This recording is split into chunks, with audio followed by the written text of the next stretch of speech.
Hi hello welcome to 24/7 news TV. ఈరోజు మనతో పాటు కాంగ్రెస్ పార్టీ లీడర్ కస్బా శ్రీనివాస్ గారు ఉన్నారు. ఆయనతో మాట్లాడదాం. నమస్తే సార్. నమస్తే అండి. సార్, ఇప్పుడు శ్రీశైలంలో టన్నెల్ ప్రమాదం జరిగింది. ఇప్పుడు సీఎం రేవంత్ రెడ్డి గారికి ప్రజల్లోకి వెళ్ళి ఓట్లు అడిగే అంత టైం ఉంది, కానీ అక్కడికి వెళ్ళి బాధితులను పరామర్శించేంత టైం లేదా సార్ అని విమర్శలు వస్తున్నాయి. దీనికి మీరు ఏం సమాధానం చెప్తారు? ఇప్పుడు ప్రభుత్వం పూర్తిగా అక్కడికి కావలసినటువంటి మా నల్గొండ జిల్లాకు సంబంధించినటువంటి ముఖ్య నేతలు కోమటిరెడ్డి వెంకటరెడ్డి గారు, అదేవిధంగా ఉత్తమ్ కుమార్ రెడ్డి గారు, బట్టి విక్రమార్క గారు, ఈరోజు మొన్న అందరూ క్యాబినెట్కు సంబంధించినటువంటి ముఖ్యమైనటువంటి మంత్రివర్యులందరూ వెళ్ళి అక్కడ పరిస్థితి ఏమిటి, దానికి ఏ సహాయ చర్యలు అందియాలి, ఏం చేయాలి, ఎక్స్పర్ట్స్ని పిలిపించి ఎట్లా చేద్దాం, ప్రపంచంలో ఉన్నటువంటి ఎక్కడైనా ఈ సమస్యను క్లియర్ చేయడానికి కావాల్సినటువంటి వాళ్ళని ప్రత్యేక విమానంలో ఇమీడియట్గా ఎట్లా పంపిస్తాం అన్న దాని మీద అక్కడ ప్రయత్నాలు జరుగుతున్నాయి. కేవలం ప్రతిపక్షాలు ఏ ప్రమాదం జరిగినా ముఖ్యమంత్రి అక్కడికి పోయి డైరెక్ట్ అటెండ్ కావాల్సిన అవసరం, అక్కడ జరగాల్సిన సహాయం జరగాలి, అక్కడున్న సమస్య దానికి నివృత్తి కావాలి. అక్కడ ఏదైతే ప్రాబ్లం, ఇప్పుడు లోపల ఇరికిపోయి ఉన్నటువంటి వాళ్ళను మనం చాలా బాధాకరమైనటువంటి పరిస్థితి, వారు ఏ విధంగా ఉన్నారు, వాళ్ళని ఏ విధంగా బయటికి తేవాలి, అది మన ప్రధానంగా ఉండాలి. ఇంతకుముందు కూడా శ్రీశైలంలో వాళ్ళు జరిగినప్పుడు ప్రమాదం జరిగింది. బీఆర్ఎస్ పార్టీ, అప్పుడు టీఆర్ఎస్ పార్టీ అధికారంలో ఉన్నప్పుడు, అప్పుడు మరి ఎప్పుడు కాంగ్రెస్ పార్టీ ఇట్లాంటి చౌకబారు విమర్శలు చేయలేదు. మీరు ఒక మానవతా దృక్పథంతో ఆలోచించాలి. ముఖ్యమంత్రి గారు అక్కడ వెళ్ళకపోయినంత మాత్రాన దానికి కావాల్సినటువంటిది ఏం చేయాలో చూడట్లేదా? అన్నీ అక్కడికి ముఖ్యమంత్రి వెళ్ళి చేయాల్సిన అవసరం లేదు. కేవలము అక్కడ ముఖ్యమంత్రి వెళ్ళడం ద్వారా ఆ సమస్యకి ఏమన్నా ఉపయోగం జరుగుతుందంటే ఇమీడియట్గా వెళ్ళిపోతారు. ముఖ్యమంత్రి వెళ్ళకపోయినా ఇక్కడ ఇంత సీనియర్ మంత్రులు, టోటల్ క్యాబినెట్ వెళ్ళింది అక్కడికి. వెళ్ళడమే కాకుండా దానికి ఏం చేయాలనే దాని మీద అంతర్జాతీయంగా ఇంటర్నేషనల్ వైడ్ మనం ఎంత ఇమీడియట్గా దానికి ఎఫెక్టివ్ వాళ్ళకి ఇచ్చి ఆ ప్రాణాలు ఎట్లా కాపాడాలి అనే దాని మీద ప్రధానమైనటువంటి ఫోకస్ ఉంది. ఈ సందర్భంలో ప్రతిపక్షాలు చౌకబారు రాజకీయాలు, చౌకబారు విమర్శలు చేయడం వారికి మంచిది కాదు, వారి యొక్క స్థాయిని తెలియజేస్తుంది దీన్ని బట్టి. అది ఓకే సార్, ఇప్పుడు ఒక్కరోజే 1,00,000 రేషన్ కార్డులు, మహిళలను కోటీశ్వరులను చేస్తామనడం, ఇవన్నీ ఎన్నికల కోసమేనా? ఎప్పుడూ ఎన్నికల్లో ఒక్క రోజులో 1,00,000 కార్డ్స్ ఇస్తామని చెప్పలేదు, అది పొరపాటు. ఎందుకంటే ఏదైతే జనాలకు ఇమీడియట్గా కనెక్ట్ ఉంటుందో అట్లాంటి పాయింట్స్ తీసుకొని దాన్ని ప్రజల లోపల వ్యతిరేకమైనటువంటి ప్రచారం చేయడానికి బీఆర్ఎస్ పార్టీ అందవేసిన చెయ్యి. వాళ్ళు ఏం చేస్తున్నారంటే 1,00,000 రేషన్ కార్డులు ఒక్క రోజులో ఇష్యూ చేయడం సమస్య కాదు. దానికి కావాల్సిన అందరినీ ఇప్పుడు అందరిని అప్లై చేసుకున్నారు. ఇష్యూ చేసేనాడు ఒక్కనాడు ఇష్యూ చేస్తారు 1,00,000 రేషన్ కార్డు, సమస్య ఏముంది? అందరూ అప్లై చేసుకున్నారు, వెరిఫికేషన్స్ అవుతాయి, దానికి కావాల్సినటువంటి పూర్తి ప్రక్రియ అయిన తర్వాత ఇష్యూ ఒక్కనాడు చేస్తారు. మహిళలను కోటీశ్వరులను చేయాలి, ఉమెన్ ఎంపవర్మెంట్ పెంచాలి, మహిళా సాధికారితను పెంచాలనేది మొదటి నుంచి కాంగ్రెస్ పార్టీ యొక్క ప్రధాన లక్ష్యం.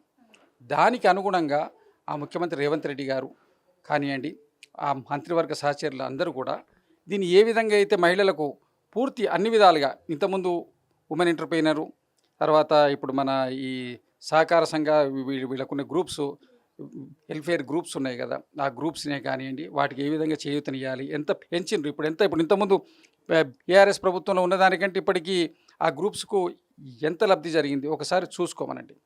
దాని మీద మొదటి నుంచి ఫోకస్ చేసింది. ఎందుకంటే ఈ కార్యక్రమాన్ని మొదలుపెట్టిందే కాంగ్రెస్ పార్టీ కాబట్టి మహిళలకు పూర్తి ప్రోత్సాహకాన్ని ఇవ్వడంలో వాళ్ళు ఎప్పుడు కూడా ముందుంటాం. మేము 6 గ్యారెంటీలు ఇచ్చినటువంటి అన్నిటినీ అమలు పరుస్తాం. ఓవర్ ది పీరియడ్ రాష్ట్రాన్ని ఖజానాను లూటీ చేసి పూర్తి టొల్లని ఇచ్చిపోయినా మేము కనీసం 1వ తారీఖు నాడు జీతాలు ఇచ్చి 21,000 కోట్ల రూపాయల రుణమాఫీ ఇచ్చి ప్రభుత్వాన్ని ముందుకు తీసుకుపోతున్నటువంటి ఇది రేవంత్ రెడ్డి గారి ప్రభుత్వం. రాహుల్ గాంధీ గారి యొక్క ఆలోచనకు అనుగుణంగా కులగణనను చేపట్టి దేశంలోనే ఒక ఆదర్శప్రాయంగా ముందుకు పోతున్నటువంటి ప్రభుత్వం. అదేవిధంగా రైతులకు కూడా పూర్తిగా చేయూతనిచ్చి ఇప్పుడు దీనికి రైతు భరోసాను మొదలుపెట్టినరు, ఒక పద్ధతి ప్రకారం వేసుకుంటూ వెళ్తున్నారు. దాంట్లో అనవసరమైనటువంటి ల్యాండ్స్ని తీసేసి వేసుకుంటూ పోతున్నారు. మహిళలకు పూర్తిగా ప్రోత్సాహకాన్ని ఇస్తారు. ఇప్పుడు ఇచ్చే ఇండ్లు, ఇందిరమ్మ ఇండ్లు కూడా మహిళల పేరు మీదే ఇస్తున్నారు. కోటీశ్వరులను చేయాలనేది మా యొక్క ఏమది. అందరు మహిళలను ఒక కోటీశ్వరులుగా మార్చాలనేది ఏం, దీంట్లో పొరపాటు ఏమైనా ఉందా? మంచి కోరుకుంటున్నాం, దాంట్లో తప్పేమున్నది? అది కూడా తప్పంటే మరి వాళ్ళకి ఉద్దేశం లేదు, మాకున్నది. దాన్ని మా సోదరిమణులు దాన్ని గౌరవిస్తారు, మమ్మల్ని ఆశీర్వదిస్తారు.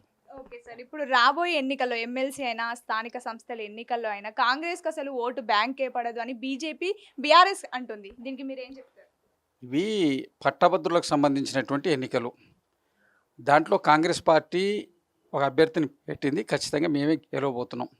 టీచర్స్‌కి సంబంధించిన దాంట్లో వాళ్ళ యూనియన్స్ వాళ్ళు చేసుకుంటుంటారు. దాంట్లో మేము ఎక్కడ అభ్యర్థిని పెట్టలేదు. వాళ్ళు జరుగుతున్నది. అంటే అధికారికంగా పెట్టలేదు. పట్టభద్రులు మాత్రం పెట్టిండ్రు. అక్కడ కూడా టీచర్స్‌కి సంబంధించినటువంటి ఎమ్మెల్సీ ఎన్నికల్లో కూడా మా అభ్యర్థులు ఉన్నారు. వాళ్ళు కూడా మంచి పరిస్థితిలోనే ఉన్నారు. ఇది ఒక విద్యావంతులు, వివేకవంతులు వాళ్ళు చేసేటువంటి ఓటు కాబట్టి వాళ్ళు సరి అయినటువంటి పందా ఎంచుకొని కాంగ్రెస్ పార్టీకే వేస్తారు. బీజేపీ, బీఆర్ఎస్ ఒకటి అని చెప్పడానికి ఇది ఒక వేదిక. ఎందుకంటే బీఆర్ఎస్ అభ్యర్థినే పెట్టలేదు. అభ్యర్థిని పెట్టలే అంటే అర్థమైంది బీజేపీకి సపోర్ట్ చేస్తుంది. అభ్యర్థిని పెట్టలేదు, కాంగ్రెస్ పార్టీ వేయొద్దని చెప్తుంది. అంటే మీరు ఇండైరెక్ట్గా బీజేపీకి వేయమని చెప్తున్నట్టే కదా. మరి ఇలాంటి పరిస్థితిని ప్రజలు అర్థం చేసుకుంటారు. బీజేపీ అండ్ బారాసా రెండు వేరు కాదు, రెండు ఒకటే అన్న విషయం ప్రజలకు తేటతెల్లం కావడానికి ఇదొక వేదిక, ఇదొక అవకాశం కింద మేము భావిస్తున్నాం. కాంగ్రెస్ పార్టీ అభ్యర్థులే విజయం సాధిస్తారు అని మా అభిప్రాయం. దానికి ఇప్పుడు ఉన్నటువంటి రిపోర్ట్స్ కూడా చాలా వరకు అదే చెప్తున్నాయి. ఇంకా కూడా ఈ 2 రోజుల్లో పూర్తిగా ముందుకు వెళ్ళి మంచిగా వేస్తారు. వివేకవంతులైనటువంటి పట్టభద్రులు ఖచ్చితంగా కాంగ్రెస్ పార్టీని ఆశీర్వదిస్తారు. ఇది రేవంత్ రెడ్డి గారి ప్రభుత్వం. రాహుల్ గాంధీ గారి యొక్క ఆలోచనకు అనుగుణంగా కులగణనను చేపట్టి దేశంలోనే ఒక ఆదర్శప్రాయంగా ముందుకు పోతున్నటువంటి ప్రభుత్వం. అదేవిధంగా రైతులకు కూడా పూర్తిగా చేయూతనిచ్చి ఇప్పుడు దీనికి రైతు భరోసాను మొదలుపెట్టినరు. ఒక పద్ధతి ప్రకారం వేసుకుంటూ వెళ్తున్నారు. దాంట్లో అనవసరమైనటువంటి ల్యాండ్స్ని తీసేసి వేసుకుంటూ పోతున్నారు. మహిళలకు పూర్తిగా ప్రోత్సాహకాన్ని ఇస్తారు. ఇప్పుడు ఇచ్చే ఇండ్లు, ఇందిరమ్మ ఇండ్లు కూడా మహిళల పేరు మీదే ఇస్తున్నారు. కోటీశ్వరులను చేయాలనేది మా యొక్క అది అందరు మహిళలను ఒక కోటీశ్వరులుగా మార్చాలనేది దీంట్లో పొరపాటు ఏమైనా ఉందా? మంచి కోరుకుంటున్నాం, దాంట్లో తప్పేమున్నది? అది కూడా తప్పంటే మరి వాళ్ళకి ఆ ఉద్దేశం లేదు, మాకున్నది. దాన్ని మా సోదరిమణులు దాన్ని గౌరవిస్తారు, మమ్మల్ని ఆశీర్వదిస్తారు. Okay sir. ఇప్పుడు రాబోయే ఎన్నికల్లో ఎమ్మెల్సీ అయినా, స్థానిక సంస్థల ఎన్నికల్లో అయినా కాంగ్రెస్‌కి అసలు ఓటు బ్యాంకే పడదు అని బీజేపీ, బీఆర్ఎస్ అంటుంది. దీనికి మీరేం చెప్తారు? ఇవి పట్టభద్రులకు సంబంధించినటువంటి ఎన్నికలు. దాంట్లో కాంగ్రెస్ పార్టీ ఒక అభ్యర్థిని పెట్టింది. ఖచ్చితంగా మేమే గెలవబోతున్నాం. టీచర్స్‌కి సంబంధించిన దాంట్లో వాళ్ళ యూనియన్స్ వాళ్ళు చేసుకుంటుంటారు. దాంట్లో మేము ఎక్కడ అభ్యర్థిని పెట్టలేదు. వాళ్ళు జరుగుతున్నది. అంటే అధికారికంగా పెట్టలేదు. పట్టభద్రులు మాత్రం పెట్టిండ్రు. అక్కడ కూడా టీచర్స్‌కి సంబంధించినటువంటి ఎమ్మెల్సీ ఎన్నికల్లో కూడా మా అభ్యర్థులు ఉన్నారు. వాళ్ళు కూడా మంచి పరిస్థితిలోనే ఉన్నారు.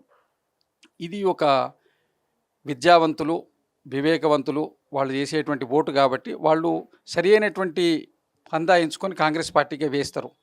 బీజేపీ, బీఆర్ఎస్ ఒకటి అని చెప్పడానికి ఇది ఒక వేదిక. ఎందుకంటే బీఆర్ఎస్ అభ్యర్థినే పెట్టలేదు. అభ్యర్థిని పెట్టలే అంటే అర్థమైంది బీజేపీకి సపోర్ట్ చేస్తుంది. అభ్యర్థిని పెట్టలేదు, కాంగ్రెస్ పార్టీ వేయొద్దని చెప్తుంది. అంటే మీరు ఇండైరెక్ట్గా బీజేపీకి వేయమని చెప్తున్నట్టే కదా. మరి ఇలాంటి పరిస్థితిని ప్రజలు అర్థం చేసుకుంటారు. బీజేపీ అండ్ బారాసా రెండు వేరు కాదు, రెండు ఒకటే అన్న విషయం ప్రజలకు తేటతెల్లం కావడానికి ఇదొక వేదిక, ఇదొక అవకాశం కింద మేము భావిస్తున్నాం. కాంగ్రెస్ పార్టీ అభ్యర్థులే విజయం సాధిస్తారు అని మా అభిప్రాయం. దానికి ఇప్పుడు ఉన్నటువంటి రిపోర్ట్స్ కూడా చాలా వరకు అదే చెప్తున్నాయి. ఇంకా కూడా ఈ 2 రోజుల్లో పూర్తిగా ముందుకు వెళ్ళి మంచిగా వేస్తారు. వివేకవంతులైనటువంటి పట్టభద్రులు ఖచ్చితంగా కాంగ్రెస్ పార్టీని ఆశీర్వదిస్తారు. అది మా అభ్యర్థన. Okay sir. Thank you so much.